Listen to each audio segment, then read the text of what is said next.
Thank you. My name is Janet Patno, 191 Pearl Street.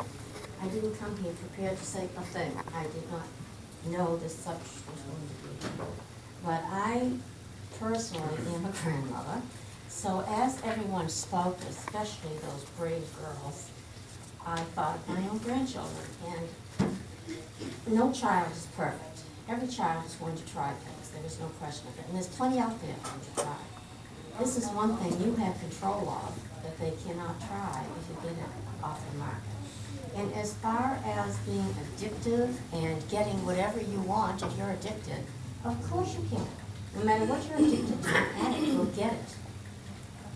But our job as parents and as those that we trust to make decisions that are going to be helpful to the community, it is our job, it is everybody's job to make sure these things are not on the market and that all children are saved, if possible, from the horrors that we have heard tonight.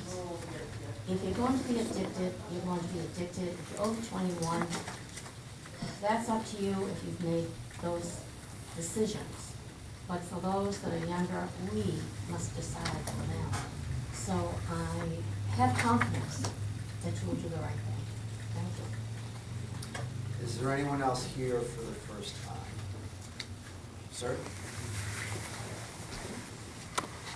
My name is Keith Carlson. I live in Keene, New Hampshire on Route 101. I'm not really opposed to the ordinance, in favor of it, whatnot, but I think you should know the history of why you're talking about this issue. Spice first came out several years ago, and it was basically a response to marijuana being illegal. And when it first came out, it wasn't addictive at all.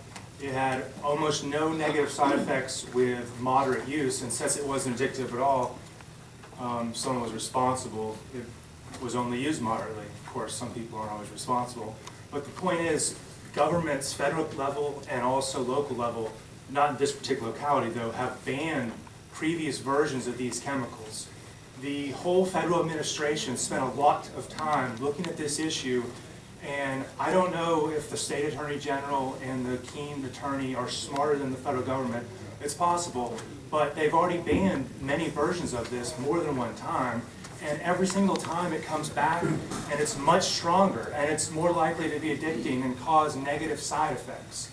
So, I mean, it's great, you guys are going to ban this in Keene, but what's going to happen is you can't figure out, you're not scientists, you're not as smart as scientists, no one in this room will ever be as smart as the people that want to make money. So they're going to make another drug that's much worse, much more dangerous, much more likely to kill the people in this room, our friends, our family, and that's going to be sold not only in Keene, but everywhere else. So every time you do this, you make it worse. So really you should be looking at other issues in addition to this, or the Keene should probably start hiring scientists to track what's going on in these communities where people make these drugs. Someone said maybe China, and try to figure out how to keep up with them because you're failing miserably.